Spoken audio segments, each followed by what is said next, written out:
To understand why software emulators fail modern QA testing, look closely at what happens when we crack open a modern smartphone. You aren't dealing with a simple digital screen. You are navigating dense, highly specific microchips and complex physical wiring. Early in development, QA teams try to bypass this physical complexity by using software emulators. Emulators spin up instantly on a developer's local machine, and they cost absolutely nothing to run.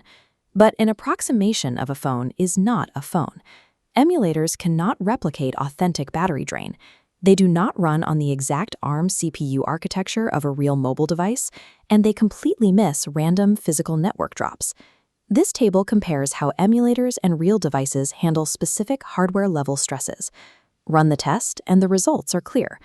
Emulators give rapid setup speed, but fail at mimicking CPU load, battery constraints, and network interruptions, guaranteeing critical bugs escape. To ensure a piece of software actually works in the hands of a user, you have to test it on a real physical device. That reality forces engineering teams into a difficult corner. Do you rent access to a massive fleet of devices hosted in the cloud, or buy the hardware to build an internal lab? You are weighing your engineering budget directly against your product reliability. You have to choose where you want to prioritize cost and where you demand control. Out in the real world, your users are holding thousands of different hardware configurations. Cloud testing services like BrowserStack and Sauce Labs solve this problem through a subscription model. You pay a monthly or annual fee to access their hardware remotely. The immediate payoff is scale. The moment your subscription starts, your team gets out-of-the-box access to thousands of real devices, including legacy phones and international models you cannot easily buy locally. This digital map shows how scale operates. Upload a single app package, and the cloud service deploys it instantly to dozens of global smartphone models across continents. Testing on the exact devices your global users hold guarantees perfect coverage across a fragmented market. The catch is the payment structure. When you use the cloud, you lock your budget into a recurring operational expenditure. You never stop paying rent on those devices.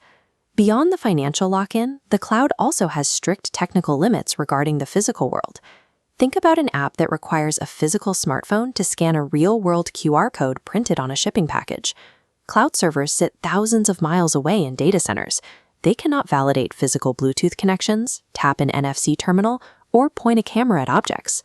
Renting the cloud buys you infinite variety and deployment speed, but it costs you long-term financial control and blinds your QA team to physical, real-world hardware interactions.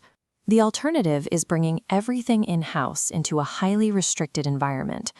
Choosing the on-premise path means making a large, upfront capital expenditure to purchase a specific fleet of physical phones and rack them inside your own facility. Enterprise and fintech organizations take this route for one specific reason: absolute environmental control. You maintain 100% data sovereignty. If you operate under strict regulatory frameworks like HIPAA, your proprietary code and user data cannot legally pass through a third-party server. It has to stay securely inside your internal network. Comparing an upfront hardware purchase against an ongoing cloud subscription over 36 months, buying phones initially looks smart. Soon, the compounding cloud subscription crosses your flat hardware line. But factor in hidden lab maintenance labor, and costs suddenly spike, destroying your financial advantage. Physical phones degrade rapidly when subjected to constant automated testing. Screens burn out, charging ports break, and internal components fail. Keep lithium-ion batteries running under heavy load 24 hours a day, and they swell. They expand and crack the casing, creating a severe fire hazard. On top of the physical danger, your engineering team has to manually install every OS update, patch security flaws on 50 different devices, and constantly troubleshoot localized Wi-Fi routing issues. You are also capped by your budget. Your QA team can only test the specific devices you can afford to buy, creating immediate blind spots for international users running hardware you don't own. An on-premise lab grants perfect regulatory security, but it forces your software engineering team to take on the massive, hidden burden of hardware janitorial work. Deciding between these two paths isn't about finding a universal winner.